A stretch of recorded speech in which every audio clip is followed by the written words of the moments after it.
Ultimo match del 2020 per l'Imoco Volley, dominatrice della stagione, che tra le mura amiche del Palaverde riceve la Banca Valsabbina Brescia delle ex Bechis, Nicoletti e Botezzat.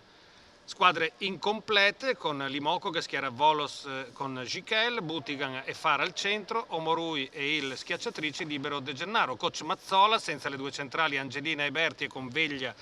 ancora ai box per il Covid, si schiera con Bechis, Nicoletti, Botezzat e Jasper adattata a centrale, Svetnik e Biganzoli libero Parlangeli. La squadra bresciana, nonostante l'assetto d'emergenza, inizia bene la contesa con Bechis che si sbizzarrisce nel trovare soluzioni ottimali per le sue attaccanti, trovando in Nicoletti, 7 punti nel set, e in Svetnik, 6, ottimi terminali che trovano punti con continuità. Dall'altra parte le Pantere di casa faticano un po' a trovare continuità, causa i molti errori in battuta, ben 7 nel primo set. L'ex Nicoletti guida la Banca Valsabbina fino al 13-16 che mette un po' di brividi all'Imoco, ma Lucille Gichel con i suoi attacchi e le percentuali quasi perfette delle centrali di Conegliano permettono alla squadra di casa di pareggiare in un battibaleno. Si combatte punto a punto fino al 21-19, poi un muro di Farr spiana la strada alle Pantere che chiudono 25-22 con un colpo di sinistro di Kim Hill. Nel secondo set la storia è molto simile, l'Imoco prova a scappare con i muri di Butigan e gli ace di Sara Farr, che ne segnerà ben 4 in totale, ma Brescia con tanta difesa riesce a tenere bene la scia della squadra giallo-blu. Farr con le sue battute scava il primo solco importante sul 18-14, ma Bechis e compagne lottano su ogni pallone e gli scambi si allungano. La coppia Jasper-Nicoletti imbastisce una rimonta, vanificata però nel finale di set da qualche errore in battuta che consente al Conegliano di chiudere 25-23.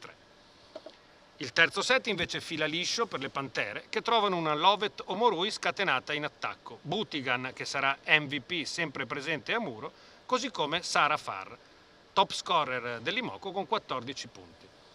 Dal 14-11 siglato da Omorui finisce l'equilibrio nonostante la reazione di Anna Nicoletti, 16 punti top scorer del match, ed è una passeggiata per Conegliano incamerare nel terzo set la 15ª vittoria su altrettanti incontri di campionato e tenere la vetta nell'ultimo match del 2020, un anno immacolato per le Pantere. Brescia invece ha mostrato buoni segnali e potrà solo migliorare quando recupererà un organico al completo, dopo la buona prestazione del Palaverde.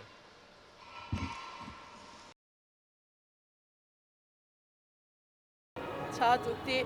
sono molto contenta, soprattutto perché quando gioco voglio sempre dimostrare quello che posso